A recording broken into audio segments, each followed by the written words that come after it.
Hey, hey, hey. It is midday live. I'm on here every day, 30 days. This is the midday. Get it out of the way so I can be done because I've got some things I got to do tonight. But I wanted to talk to something that is affecting me, but also may be relevant to you. And it is called catastrophizing chronic pain, chronic injury. And I'm super, super excited because today I got a chance to go see my physical therapist and I went to go see the orthopedic specialist. Many of you know that I have been dealing with something very technical called high proximal hamstring tendinopathy. Well, in layman's terms, it literally feels like there's a golf ball right underneath my butt. When I sit, it's a ball. It literally feels like something hard that I'm sitting on all the time.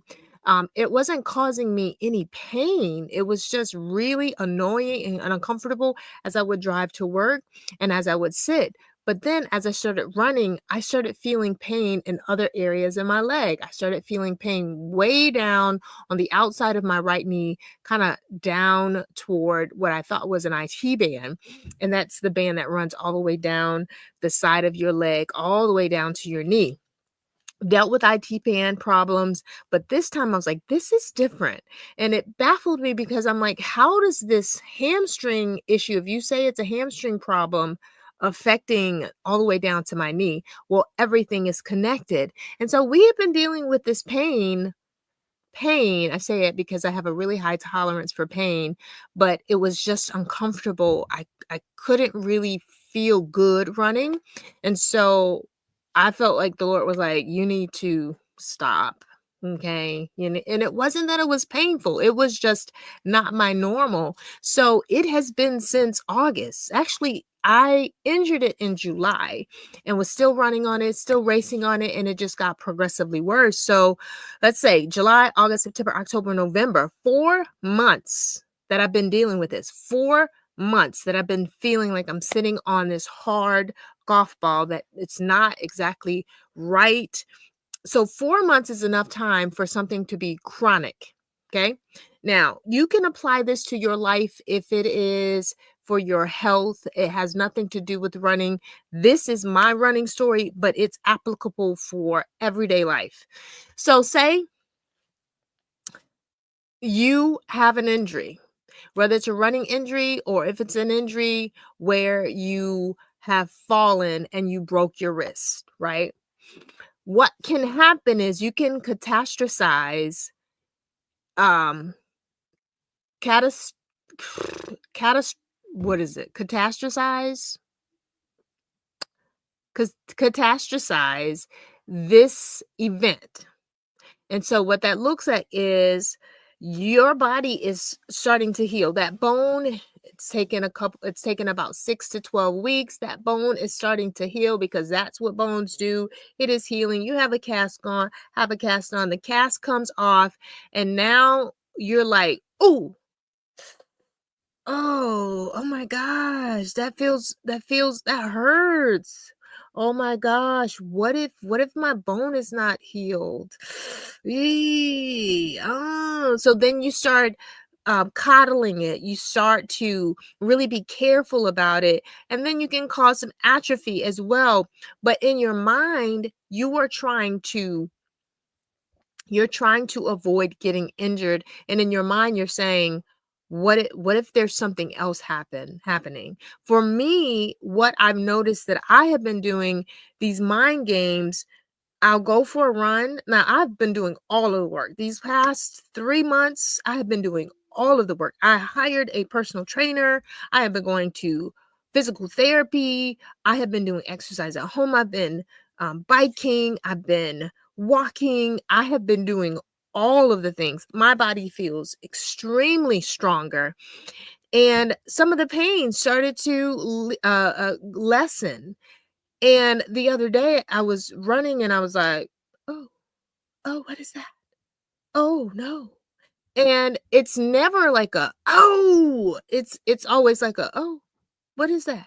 And so in my mind, what happens is I start to dwell on it and think, what if there's something wrong other than my hamstring? Maybe it's my calf. Maybe it's actually my IT band. Maybe is there a torn tendon in there? Did they not see that there was a tendon? They have done the MRI, honey. You have gone to the doctor. You have been doing plyometrics, jumping on a 20-pound, a 20-inch box. You have even been running. You've run 4 miles, April. You are fine. And so this is what I have to tell myself. And I think that this is happening to many of us. And so this is why I wanted to do this live, because it can affect your recovery, whether you're running, whether you are doing another sport, or you are just a regular person who is not an active athlete. This can inhibit your recovery, because now in your mind you're like, the anxiety of it amplifies the pain signals. This is scientific, guys. This is not something that people are like, oh, you just need to get over it. In your mind, what happens is chronic pain can become a habit in your brain. The neuroplasticity, the connections now start to form in your brain. They're like, hello, we've got a new signal. This new signal says that this area is painful to her. And you have to work out the cognition, the cognitive behavioral parts of, okay, I was injured. I was. Yep, I was. That is a fact. I was injured, but now I am healing. Or you can even say, now I am healed, right? Because this also is a spiritual part of it. People a lot of times in the church, they're like, oh, I'm not gonna claim that. I'm not gonna say that. Honey, if your arm is broken, your arm is broken. Okay. it there's no doubt about a broken bone or a thing that shows up on an MRI. If it is a strain or a tendinopathy situation that is showing up on a medically accurate test, boo boo. It's a fact. But it doesn't mean that because it's a fact that the truth is you are going to be staying here for the rest of your life. My injury is temporary, and it doesn't mean that I'm going to stay in this place of injury for the rest of my running life. No. But sometimes when you have chronic pain, this starts to happen in your brain where you're thinking and you're overthinking and you're like, and you go down the rabbit hole of what if I can't run anymore? Oh my God, is this a pain? And so today, my physical therapy recommended a book for me.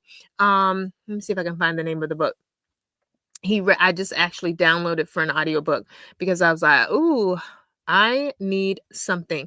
So he says, my phone is about to die. The name of the book is called The Way Out by Alan Gordon. The Way Out. And it's not for running. It's for chronic pain and that. So I'm going to be reading that. But one of the other things that he suggested that I'm going to do, I was doing it a little bit, but not to the extent that he recommended. He says, when you are running and you start to feel something, you check in with yourself. And so I'm running, I feel a little bit of a tingle. I'll say, okay, where do you feel that, April? I'm running. This is happening in my mind.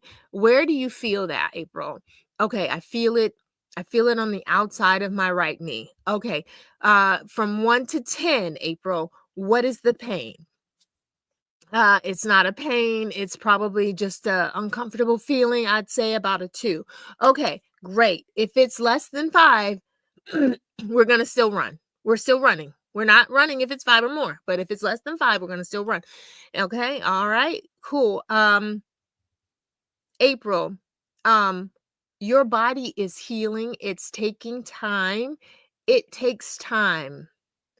You're fine. You're safe. Your body is healing. And I may need to say this over and over until those thoughts start to go away. Maybe I go ahead and I start thinking about something else. Maybe I turn on my favorite song. Now, don't laugh at me, but one of my favorite songs when I end a race is Another One Bites the Dust. Boom, boom, boom. Another one's bites the dust. That's one of my favorite songs. If you ever see me finishing a race, that's what's happening in my ears, and also Ninjas in Paris. Okay. Those are the two finishing songs because they make me go crazy. Oh, and this is one more. I can't think of it. But yeah. So he said to go through those phases, and you can do that even if you're not running. You can do that. Check in with yourself. How are you feeling? Where am I feeling the pain? Okay, I feel the pain in my neck. Okay. How is that from 1 to 10? What is that pain scale? Oh, it's a 2. Okay. All right. I acknowledge that the pain is there. All right. I can continue to do whatever I'm doing. I recognize that the pain is there. To pretend and say, oh, I don't feel no pain is to be foolish, right? So, those are some tips and tricks that you can use that my therapist shared with me, and I am definitely going to be using it because this is a journey. I'm learning is that I should have had y'all. I listen. This StreamYard is really powerful. Let me see if I can do a little something on here. Let me see. Oh, it's gonna take me a little bit of time. I should have done that before. Next time. I got little tools on the side. I could put banners up there. So 1, reframe your thoughts. Number 2, focus on what you can control. So I cannot control if I can't control anything other than what is happening in the moment. Number 3, set small goals. Okay, April, you're going to go out here and you're going to do 3 miles. You've done 3 miles before on this leg and you can do it. We're going to do 3 miles and then we're just going to incrementally increase that little by little. And then I'm going to have gratitude. I'm going to say, I am so grateful that I am seeing gains. Document the process. Go document in your journal, in your phone. I remember when I couldn't do this, and today I was able to jump on a 20-inch box. I was able to jump down with no pain. I was able to walk a half a mile with no pain. I was able to lift my arm and go around in circles with no pain. Document it, do a voice memo, write it down so that you see your progress through this experience because healing is not a linear process. I'm telling myself this as I'm telling you this to convince myself that healing is a journey. And sometimes it goes like this. I mean, it is, especially when it's not like a cut dry thing. My doctor said to me, and I was like, he says, listen, if you had a broken leg, bada boom, bada bing, I could tell you exactly this is the amount of time that's going to take for you to be better. He says, but tendons, I cannot tell you. It could be 6 months. It could be 2 years. It could be a year. I don't know. And so for you, if you're dealing with anything that is not something that's cut and dry, you've got to give yourself some grace. You've got to be kind to yourself. You got to acknowledge the small wins, and you have to start changing your mindset and start talking to yourself. Like, affirmations are fine. Like, I remember when I was 30 and I was like, affirmations on my windows and stuff like that. But it doesn't mean anything if you don't believe it. It has no bearing to your life if you're just saying empty words. So for me, I am going to check in. How are you feeling? What's the pain scale? Okay, less than 5. We're going to keep moving forward. April, you're safe. April, you're fine. April, you can do this, right? And we're going to express gratitude. And this is how we're going to get through this journey to London. We have 22 weeks. 22 weeks. And I'm going to bring you guys on that process with me. I'm changing up some stuff with my content creation. And I'm just super, super grateful. I'm grateful for you. I am grateful for this body, this 47-year-old body who does crazy epic things. I am grateful for my family who support me. I am grateful for this Thanksgiving season. If I don't see you, I will probably, but if I don't see you before Thanksgiving, happy Thanksgiving.